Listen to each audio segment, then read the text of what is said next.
48 ঘন্টার মধ্যে গুম স্বজনদের সন্ধান চেয়েছেন তাদের পরিবারের সদস্যরা। সোমবার ক্রাইম রিপোর্টার্স অ্যাসোসিয়েশন ক্র্যাব মিলনায়তনে আয়োজিত সংবাদ সম্মেলনে গুম হওয়া ব্যক্তির পরিবারের স্বজনরা এই আহ্বান জানান। তারা বলেন, গুমের ঘটনা তদন্তে কমিটি গঠন করার 15 দিন পার হয়ে গেলেও তাদের কার্যক্রম দৃশ্যমান হয়নি। আয়নাঘর উন্মোচন করে বিগত আওয়ামী লীগ সরকারের আমলে নিখোঁজ ও গুম ব্যক্তিদের পরিবারের কাছে ফিরিয়ে দিতে হবে। আমার ছেলে 2013 সালের 10ই জানুয়ারি পিরোজপুর দুর্গাপুর থেকে তুলে নিয়ে যায় র‍্যাব 10-এর পরিচয় দিয়ে। আমার স্বামীকে একা চাই না, আমরা সবাইকে চাই, সব স্বজনদেরকে ফিরিয়ে দিতে হবে।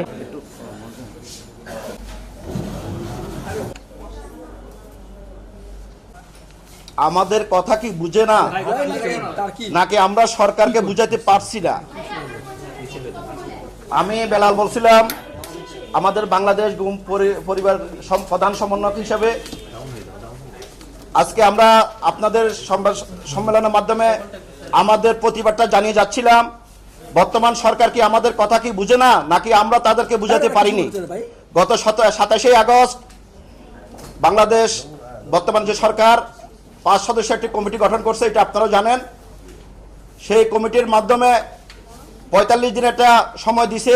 45 দিনের ভিতরে আপনার আমাদের যারা গুম খুম হয়েছে বা যারা হয়েছে তাদের যে একটা রোড ম্যাপ, এখনো পর্যন্ত তারা ওই ধরনের কোনো চিন্তা করেনি। আজকে 15 দিন অতিবাহিত হয়ে গেল, জাস্ট আমাদেরকে একটা সান্ত্বনা দিয়ে ঘরে বসিয়ে রাখার জন্য। এটা কি তাদের কি পরিকল্পনা? আমরা এর তীব্র নিন্দা ও প্রতিবাদ জানাচ্ছি। কারণ যে সরকার আজকে আমাদের আরেকটা বিষয়, যে আয়নাঘর, আপনারা সবাই আয়নাঘর শুনছেন, আয়নাঘরগুলো কোথায়? আজকে আমি সাংবাদিক জানতে চাই, আয়নাঘর কি আপনারা সরাসরি এখনো মিডিয়াকে আমাদের দেশবাসীকে জানাতে পারছেন? তার মানে সেই আয়নাঘরগুলো কোথায় আছে? এখন একটা আয়নাঘর উন্মোচন হয়নি। এই আয়নাঘরগুলো অতি সত্বর 48 ঘন্টার ভিতরে উন্মোচন করতে হবে। আমরা সরকারের নিকট এইটা আমাদের ওপেন চ্যালেঞ্জ আমরা ছুটে দিলাম। 2010 সাল থেকে 2024 সাল পর্যন্ত বাংলাদেশে যারা র্যাবের দায়িত্বে ছিলেন, ডিজিএফআই দায়িত্বে ছিলেন, ডিবির দায়িত্বে ছিলেন এবং অন্যান্য তদন্ত সংস্থা যারা এই নিকৃষ্ট জল্লাদের আয়নাঘর নামে পরিচিত করে মানুষকে পাখির মতো মেরে ফেলছে, তাদের সকলকে 2010 সাল থেকে 24 সাল পর্যন্ত সকলকে আমরা আইনের আওতায় এনে তাদের আমরা শাস্তি দাবি করছি। শতকরা 70 থেকে 80 জন লোক যারা গুম খুন অপহরণ হয়েছে, তার ভিতরে 70 থেকে 80% লোক র্যাব করছে।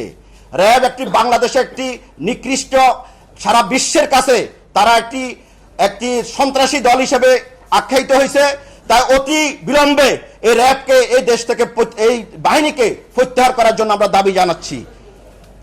আর আরেকটা বিষয় হলো যে, আপনারা জানেন আজকে অনেক দুঃখের বিষয়, বিভিন্ন রাজনৈতিক মহলে যারা আছেন সবাই তাদের পদ পদবি এবং তাদের শেয়ার নিয়ে তারা ব্যস্ত। আজকে আমরা যারা স্বজনহারা, যারা কষ্টে আছি, যারা অভাবে আছি, যারা বিপদগ্রস্ত, আমাদের পাশে কাউকে এখনো দেখেননি। আমার মনে হয় না যে আর দেখার সুযোগ হবে কিনা সন্দেহ।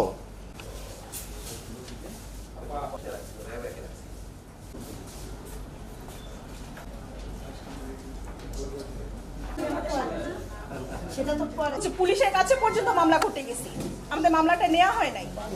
পরবর্তীতে আমরা র্যাবে গেছি। এখানে শুধু আমার না, আমার যে 64 জন পরিবার আছে, এখানে 65 জনের লিস্ট আমার কাছে আছে। এখানে আমার 65 জনের লিস্ট আছে, আরো লিস্ট তারা আমার ফোন দিচ্ছে, আসতেছে।